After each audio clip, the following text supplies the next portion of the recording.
Hello Sir JD at sa mga listeners. Itago nyo na lamang po ako sa pangalang Myra, 42 years old ngayon. Ibabahagi ko po ang karanasan ko sa mga aswang. Nangyari ito noong ipinagbubuntis ko pa lamang yung panganay kong anak. Opo Sir JD, buntis ako noong naranasan ko ito. Naganap po ito sa isang probinsya sa Visayas na hindi ko na lamang pangangalanan. Basta malakas ang paniniwala nila doon tungkol sa mga aswang. Maski ako noong una, hindi ako naniniwala na may ganito talaga sa mundo natin. Hanggang sa mangyari nga po ito sa akin. Nagsimula po ang lahat noong kakakasal pa lamang namin ng asawa ko na itago na lang natin sa pangalang Pedro. 25 years old ako noong ikinasal kami, 28 naman siya. Nagkakilala po kami dito sa Maynila, pero taga Visayas po talaga ang asawa ko. Yun nga po ang dahilan kung bakit hindi nakadalo sa kasal namin yung mga magulang ni Pedro. Hindi nila kayang biyahe. Bukod sa matatanda na sila, ni minsan daw ay hindi pa sila nakakaalis sa lugar nila. Isang linggo pa lamang mula nang ikasal kami, sinorpresa ko ang asawa ko sa balitang bibisitahin namin ng pamilya niya sa Visayas. Alam ko kasing nalungkot siya noong kasal namin at wala ang mga magulang niya. Matagal na rin simula noong nakauwi siya sa kanila at gusto ko na rin makilala ang aking mga biyanan. Pumayag naman ang asawa ko, pero bago kami umalis, sinabi niya na baka manibago daw ako sa lugar nila. Noong nasa biyahe na kami, Sir JD, hindi ko alam pero parang masama ang pakiramdam ko noon. Yung bang parang may mangyayaring hindi maganda. Kung naranasan nyo na po ang ganitong kutob, yung tipong kinakabahan ka ng walang dahilan, ganon ang nararamdaman ko. Ang ginawa ko na lang ay nagdasal na sana walang mangyaring masama sa amin. Pero nang makarating na kami sa baryo nila, gumaan naman ang pakiramdam ko. Kasi mababait ang mga tao roon, lalo na ang pamilya ng asawa ko. Gaya nga ng sabi ng asawa ko, maninibago daw ako sa probinsya nila. At totoo nga iyon. Marami akong napansin, lalo na sa pamumuhay ng mga tao roon. Tuwing gabi, 8:00 pa lang, wala ka nang makikitang tao sa labas. Ang bahay ng asawa ko pala ay malapit sa kalsada nun. Pero wala ka ring makikitang dumadaang sasakyan pag ganong oras. Napakatahimik at tanging ingay ng kuliglig na lang ang maririnig mo. Pero isang araw, may nakilala po akong matandang babae na laging dumadaan doon sa bahay nila Pedro. Parang naglalako siya o namitas lang ng gulay noon. Kasi may dala po siyang basket na puno ng mga gulay. Habang naglalakad siya, nahulog ang 2 pirasong talong na dala niya. Agad ko siyang tinawag at sinabi ang nangyari. Pinulot niya yon. Tapos tumalikod na ako para pumasok sa bahay. Pero nang lingunin ko uli siya, halos matumba ako sa gulat, Sir JD. Nakatayo pa rin siya doon at nakatitig sa akin ng diretsyo. Hindi kumukurap, parang estatwa. Siyempre, natakot na ako nun. Tinanong ko yung matanda kung ano yung problema. Pero ngumiti lang siya. Yung ngiting parang nangiinis. Kasabay ng nalilisik na mga mata. Hindi ko na siya kinumpronta nun. Pumasok na lang agad ako ng bahay at nang silipin ko ulit siya mula sa bintana, bigla na lang siyang nawala. May naikwento rin po pala yung mga kapatid ng asawa ko tungkol sa mga taong kapag kinausap mo, bigla na lang nawawala o kaya ay mabilis na nakakapunta sa ibang lugar. Parang nagte-teleport. Sabi nila, mga aswang daw yon. At nangyayari lang yon kapag nakatalikod ka o hindi mo sila nakikita. Simula noon, wala na akong napansing kakaiba. Hanggang sa malaman kong buntis pala ako. Hindi ko iyon nalaman dahil sa nararamdaman ko, kundi dahil nilalapitan na ako ng mga aswang. Isang maulang gabi, may bagyo noon, pero signal number 1 lang. Nawalan kami ng kuryente ng 2 araw. Ang banyo ng bahay ng asawa ko ay hiwalay at nasa likod. at napapaligiran yun ng mga kawayan. 9:00 ng gabi, kami lang ng biyanan kong babae ang nasa bahay noon. Ang asawa ko ay nasa bahay ng kapatid niya. Nagtutupi ako ng mga damit sa kwarto ng mga oras na yon, nang mapilitan akong pumunta sa banyo dahil naiihi ako. Maulan noon pero dahil ihing-ihi na ako, hindi na ako nagpayong. Pagdating ko sa banyo, hindi ko alam na sinundan ako ng biyanan ko para dalhan ako ng payong. Maya-maya, nagsalita siya at sinabing may nakita siyang kakaiba sa likod ng banyo malapit sa bintana. Parang paniki daw. Itim na itim. Nakabalot daw ang pakpak nito sa katawan. Nakadikit sa pader at nakapasok ang ulo sa bintana. Sinigawan na ako ng biyanan ko noon na bilisan ko na daw at wag daw akong titingin sa likod ko. Takot na ako noon at nakakaamoy na ng masangsang na parang amoy dugo. Pero bago ako lumabas, hindi ko napigilan ang sarili ko. Sinilip ko yung sinasabi ng biyanan ko sa bintana. Kahit madilim, nakita ko ang ulo ng aswang. Parang tao, pero pulang-pula ang mga mata at nakalabas ang dila. Tumakbo kami ng biyanan ko noon. Nilak namin ang mga pinto at bintana. Kumuha siya ng itak. May dala rin siyang buntot pagi noon. Nagsuot ng anting-anting at nagdasal. Pagdating ng asawa ko noon, ikwento namin ang nangyari sa kanya. Doon ko rin nalaman na buntis ako. Pero hindi doon natapos ang lahat, Sir JD. Madaling araw, nagising ako dahil sa mga kalabog sa loob ng bahay. Akala ko may nag-aaway. Biglang pumasok noon ang biyanan ko sa kwarto at sinabing wag daw akong lalabas kahit anong mangyari.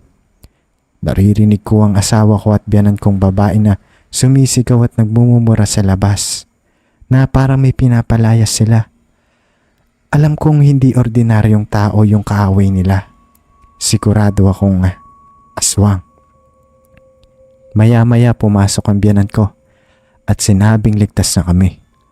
May ginagawa pa raw ritual ang asawa ko at yung biyanan kong lalaki kaya pinatulog na lang niya ako. Napanaginipan ko noon ang lola ko na nag-alaga sa akin nung bata pa ako, Sir JD. Patay na siya mula pa noong 15 anyos ako.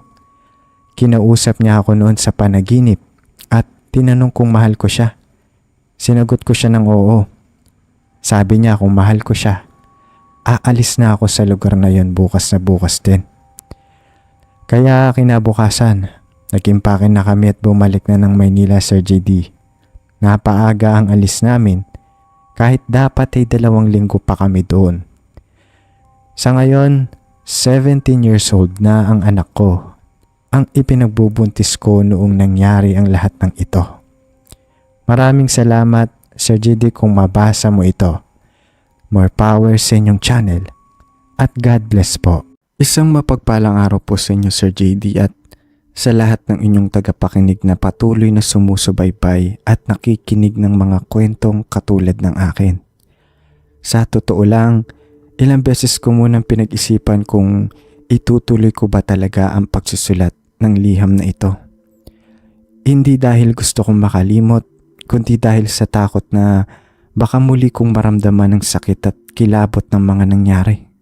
Pero ito po ako, lumalakas ang loob, umaasang may makauunawa at may matututo sa karanasan kong ito. Ako po si Joyce, 38 anyos, tubong Visayas. Lumaki sa simpleng buhay probinsya. Hindi po ako nakapagtapos ng kolehiyo pero lumaban sa hirap ng buhay sa abot ng aking makakaya. Taong 2007 nang mangyari ang trahedyang halos ikasira ng buong pagkatao ko. Dahil gipit kami sa pera, pumayag ako sa alok ng pinsan kong magtrabaho sa isang hardware sa bayan bilang kahira at helper. Wala akong karanasan pero ang tanging baong ko noon ay tiyaga. Kasama ko sa trabahong iyon ng kababata kong itatago na lang natin sa pangalang Mara na itinuturing kong kapatid sa tagal ng pagkakaibigan namin. Maayos naman po ang lahat sa umpisa, Sir JD. Nagkasundo kami ni Mara sa trabaho, sabay sa hirap at pagod. Hanggang sa isang araw, napansin ko ang unti-unting pagbabago. Ako'y na-promote bilang supervisor matapos ang isang buwan. Bagamat malaking biyaya ito sa akin, napansin kong tila lumalayo ang loob sa akin ni Mara noon. Hindi na siya pala kwento at hindi na siya kasing lambing tulad ng dati. Dumalas din ang pagdalaw ng ilang lalaking suki sa hardware.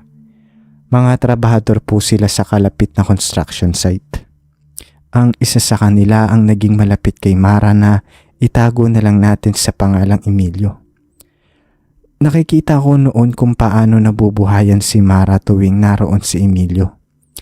Pero hindi nagtagal, bigla itong tumigil sa pagdalaw. At ilang araw lang ang lumipas, napansin kong ako na ang binibigyang pansin ni Emilio. Hindi ko naman po hinangad ang anumang masama, ngunit alam kong mula noon ay tuluyang nag-iba ang tingin sa akin ni Mara. Hanggang sa isang araw, hindi na siya pumasok sa trabaho. Ang sabi ng boss namin, umuwi na raw siya sa probinsya. Bigla na lang nawala na parang bula si Mara. Hindi man lang siya nagpaalam sa akin. Dahil hindi ako mapakali nun, makalipas ang ilang linggo, nagpa siya akong umuwi na rin sa amin. Gusto kong maayos ang gusot kung meron man. Gusto kong humingi ng tawad kung sakaling may nasaktan ako. Pero pagdating ko sa bahay nila Mara, ang ina lang niya po ang naabutan ko noon. Tahimik po siya noon at hindi ko ramdam kung natuwa siya sa pagdalaw ko. Kasi parang naiinis siya. Ang sabi niya ay nasa bukid daw si Mara. Nagtagal lang ako doon ng konti para makipagkwentuhan. Sinikap kong ipaliwanag ang dahilan ng pagpunta ko, pero tila walang interes ang nanay niya sa mga sinasabi ko noon. Pero inalok niya ako noon ng isang basong tubig. Sa init at pagod ng biyahe at dahil naglakad lang ako papunta doon, tinanggap ko ito at agad ni ininom. Ngunit halos masamid ako sa pakiramdam. Kasi parang may maliit na bagay at matulis na gumuhit sa lalamunan ko. Hindi ko na rin yun ininda. Ngunit pagsapit ng gabi, nagsimula na ang hindi maipaliwanag na pakiramdam, Sir JD. Nagsimulang manghina ang katawan ko, nawalan ako ng ganang kumain, nawalan ako ng panlasa, nangayayat din ako. Pero ang mas nakakagimbal, Sir JD, lumaki ang tiyan ko na parang may laman sa loob. Lalong lumala ang kondisyon ko habang lumilipas ang mga araw. Hindi ako makatulog, parang palaging may gumagalaw sa loob ng tiyan ko. At sa takot ay dinala ako ng aking ama sa isang kumpare niyang albularyo. Doon ko lang nalaman ng mas malalim na dahilan ng aking paghihirap. Ayon sa albularyo, may bertud daw sa loob ng katawan ko. Isang uri ng kulam daw na ipinasasalin sa pamamagitan ng inumin. Layunin daw nitong dahan-dahang kuhanin ng lakas, siglaan ng isang tao. Habang lumilipas ang panahon, unti-unti daw akong magiging sa kanila. Sinimulan ng gamutan. Sa bawat takbang ng ritual para akong binubuksan mula sa loob. Kasi parang may humihila po palabas sa akin. Hanggang sa tuluyang lumabas mula sa bibig ko ang isang maliit na bato na kulay itim. Sabi ng albularyo, iyon na daw ang bertud na ipinainom sa akin. Isang paunang hakbang pa lang daw yun sa pagpapamana ng sumpa ng mga aswang. At kung hindi ko daw iyon naagapan, baka mas lumala pa ang nangyari sa akin. At makalipas ang ilang araw, nalaman ni Mara ang nangyari sa akin. Pumunta siya sa amin at sinabing hindi raw niya alam ang ginawa ng kanyang ina. Ang tanging nasabi niya, kwento lang daw niya sa kanyang ina yung tungkol sa akin at sa lalaking naging dahilan ng aming alitan. Simula raw noon ay nagbago na daw ang tingin sa akin ng ina niya. Pero hindi ko alam kung paniniwalaan ko pa si Mara noon. Pero kung totoo man, mas masakit pala kapag ang taong itinuring mong pamilya ay siya rin naging tulay ng sarili mong kapahamakan. Hanggang ngayon, Sir JD, may takot pa rin sa puso ko. Tuwing makakakita ako ng matandang babae, bumabalik ang lahat ng alaala. Sir JD, kaya ko po ito isinulat na hindi upang humingi ng simpatya. Isinulat ko ito para magsilbing babala sa iba. Hindi lahat ng matagal mo ng kasama ay ligtas ng pagkatiwalaan. Maraming salamat po sa pagbibigay ng panahon sa liham ko. Naway maging aral po ito sa lahat ng nakikinig. Lubos na gumagalang, Joyce, taga Visayas. Marami na siguro sa inyo kapag narinig nyo na ang probinsya ng Capiz, papasok agad sa isip natin ng mga aswang, di ba? Ako personally, hindi pa ako nakakapunta ng Capiz. Pero kung magkakaroon man ako ng pagkakataon na makapunta doon, yun agad ang itatanong ko. Na totoo nga bang dito nagsimula yung mga sabi-sabi tungkol sa mga aswang? Magandang araw po sa inyong lahat. Ngayon ang kwentong ibabahagi ko sa inyo ay nangyari sa probinsyang yan, sa Capiz. Ipinadala sa atin ito ni Lenlen na sa kasalukuyan ay nasa 34 years old na. Pero ang ibinahagi niyang kwento sa atin ay nangyari noong siya at yung asawa niya ay 28 anyos pa lamang. Magkaedad daw po kasi sila. So bibigyan ko muna kayo ng konting idea sa story natin kung saan siya iikot bago tayo magsimula. Tungkol ito sa ama ni Ma'am Lenlen na parang sumpa siya sa pamilya nila. Meron kasing nagbabanta sa buhay ng ama niya. Hindi tao, kundi alam nyo na, isang aswang. At kung bakit ay malalaman nyo sa kaligitnaan ng ating kwento dahil masasama din sa sumpang yon ang asawa ni Lenlen na itatago na lang din natin sa pangalang Joseph. Ano kaya ang mangyayari sa kanila? Pero bago natin simulan yung kwento guys, may mapapansin kayong pagbabago sa style ng pagnanarrate ko ngayon. Ang ginawa ko kasi binasa ko muna yung sulat tapos ikukwento ko na lang siya sa inyo. Bale, itatry ko muna yung ganitong style ng narration natin kasi feeling ko mas komportable ako sa ganito. Pero hindi pa rin naman mawawala yung animation natin. Nabago lang yung style ng pagnanarrate. So, napahaba ng intro natin. Simulan na natin ang ating kwento.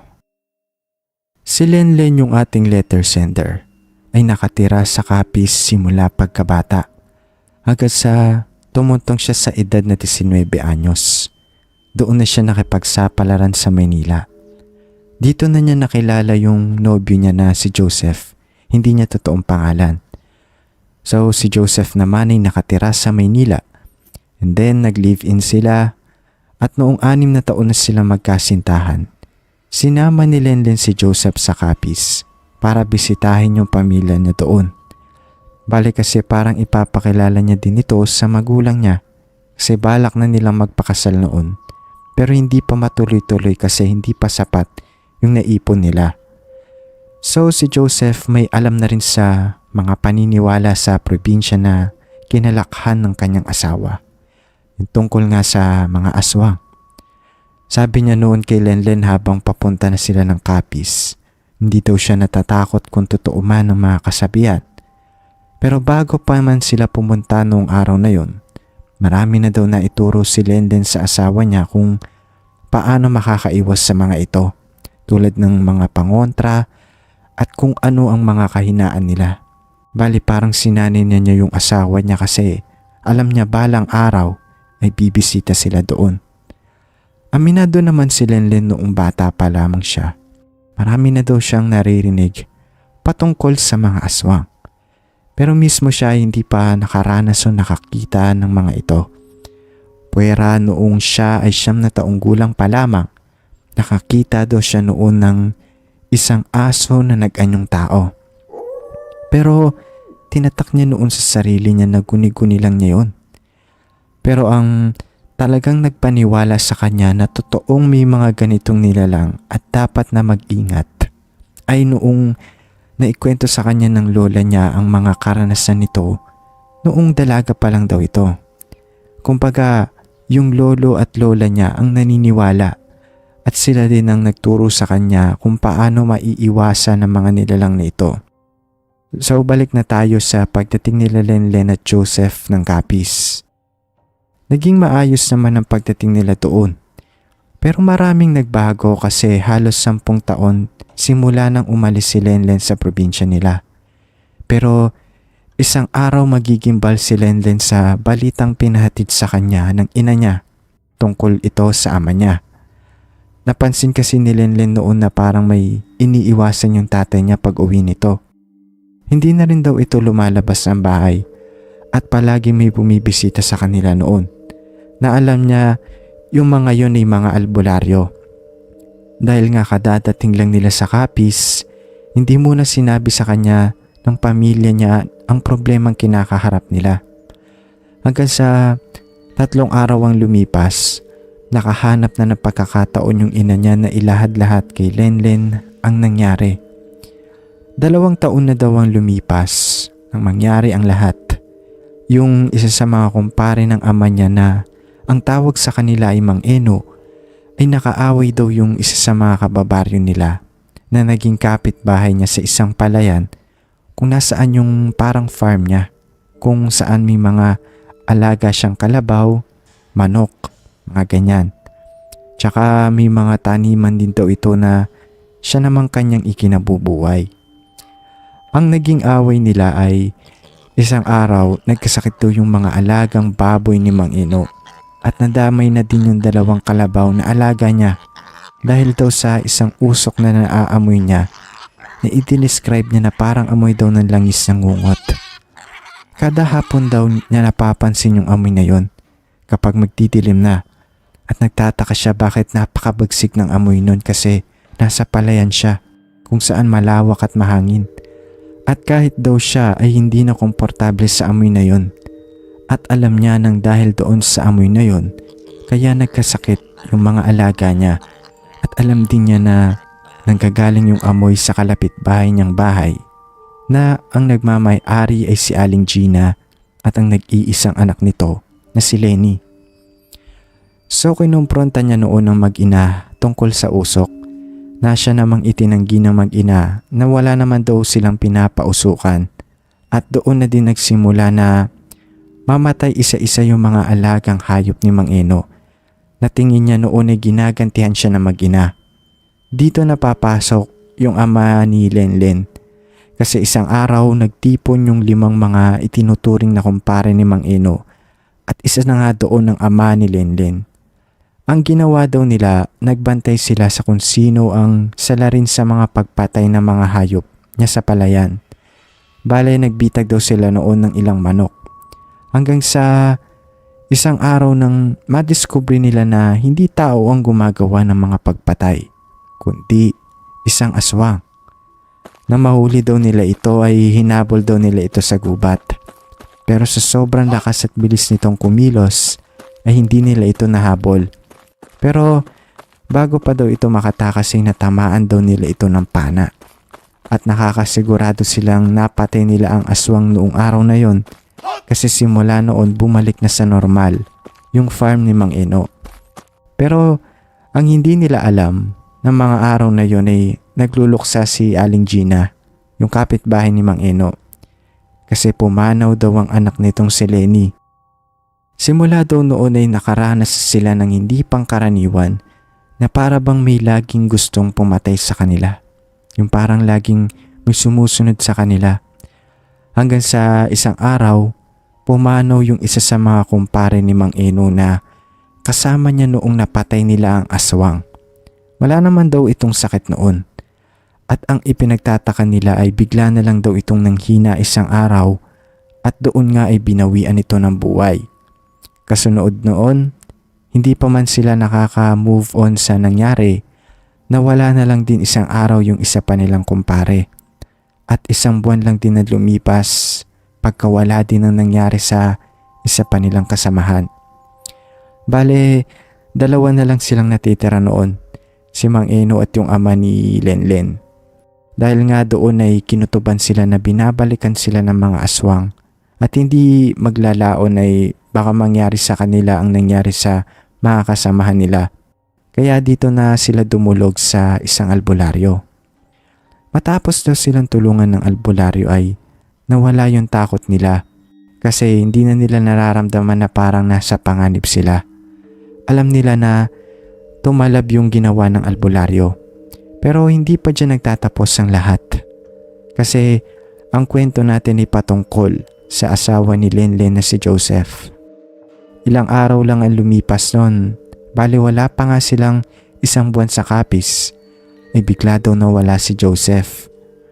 Paggising ni Lenlen isang umaga, hindi na niya nakita ang asawa niya. Kinabahan na sila noon kasi wala naman itong kilala sa lugar nila at wala silang maisip kung saan naman ito pupunta. Pero isa lang ang pumasok sa isip nila noon. Baka kinuha ng mga aswang si Joseph. Kung iisipin kasi 'di ba, yung ama ni Lenlen may mga pangontra na sa aswang dahil sa albularyo para matigil ang sumpa. Ang nangyari, sabi ni Lenlen, kinuha na lang ng mga aswang ang taong mahalaga sa ama niya. Tapos simula noon araw-araw nang umiiyak si Lenlen. Hanggang sa lumipas na ang 1 linggo, ni anino ni Joseph ay hindi pa rin nila nakita. Dito na pinuntahan noon nila ang bahay ni Aling Gina kasi sa lumipas na panahon simula nang mangyari ang sumpa, hindi naglakas loob sila Mang Eno at yung ama niya na puntahan si Aling Gina kasi wala naman silang ebidensya na ito nga ang aswang na pumapatay sa kanila. Pero si Lenlen, wala na siyang maisip na paraan. Kumbaga nasa punto na siya na lahat ay gagawin niya. Mahanap lang niya ang asawa niya. Pero pagpunta niya sa bahay ni Aling Gina nung araw na yon, matagal na pala itong umalis doon. Grabe, yung sanang bakasyon lang nilang mag-asawa ay naging isang bangungot kung tutuusin. Lalo na iniisip noon ni Lenlen, walang kalaban-laban yung asawa niya. Tapos pinanghihinaan na din sila ng loob kasi alam nila na kapag nawala ka, hindi ka na talaga makikita. Katulad na lang doon sa mga nangyari sa kumpare ng ama niya. Pero isang araw, noong nagluluto si Lenlen, nakakita siya ng isang taong paika-ika ang lakad sa di kalayuan. Habang papalapit ito ng papalapit sa kanya, walang duda, si Joseph na ngayon. Bali 9 days daw nawala si Joseph. Noong nakita daw nila ito, punit-punit ang damit at nangayayat din daw ito. Pero ang mas ikinagimbal nila ng ikwento ni Joseph, ang naging pakikipagsapalaran niya sa loob ng 9 na araw. Ang nangyari kay Joseph ay kung tawagin na yung namatanda ka, yung bang naligaw ka na lang basta-basta, ganun daw ang nangyari sa kanya. At tama nga na isang aswang ang dumukot daw sa kanya noon. Tapos ikinulong daw siya ng mga ito sa kuweba na kung saan ay nakilala niya din doon ng isang tao na dinukot ng aswang. Pero kalaunan ay namayapa din daw ito. Pero bago daw ito namayapa ay nagpakilala daw sa kanya ito na si Romy, na noon ay isa sa mga kumpare ng ama ni Lenlen na nawawala 3 buwan na nakakalipas. Pero dito kayo magugulat guys kung paano nakaligtas si Joseph. Ang sabi niya nang dahil daw yun sa isang keychain na nasa bulsa niya, nabigay sa kanya ng ina ni Lenlen. Ang sabi ni Lenlen, yung keychain daw na yun ay may maliit na bote na kasing laki ng posporo na may laman daw na puting pulbura. At napag-alaman nila na yung keychain pala na yun ay ibinigay ng ina ni Lenlen sa asawa nito bilang isang souvenir. Ang sabi ni Joseph, hindi daw siya malapitan ng mga aswang noon. Tataka siya noon pero napansin niya na umiinit daw yung keychain sa loob ng bulsa niya. Naisip niya, dahil sa keychain, kaya siya nabuhay. Sinabi din ng ina ni Lenlen na ang keychain na ibinigay niya kay Joseph bilang souvenir ay may tawas daw na may basbas ng albularyo. Pero inilahad din ng ina niya ang dahilan kung bakit niya talaga ibinigay kay Joseph yon. Hindi lang para isang souvenir, kundi na panaginipan niya daw isang araw na may mangyayaring masama kay Joseph. Grabe no, napaka-unpredictable talaga ng buhay natin. Hindi mo alam na ang simpleng bagay lang na binabaliwala natin ay siya pa pala ang magliligtas sa buhay natin. Maraming salamat Ma'am Lenlen sa pagbabahagi ng inyong karanasan. Nakakamangha po ang istorya ng buhay ninyo. Kung nag-enjoy naman po kayo sa ating kwento, please like, share, and subscribe na rin po. Maraming salamat po and see you on the next video.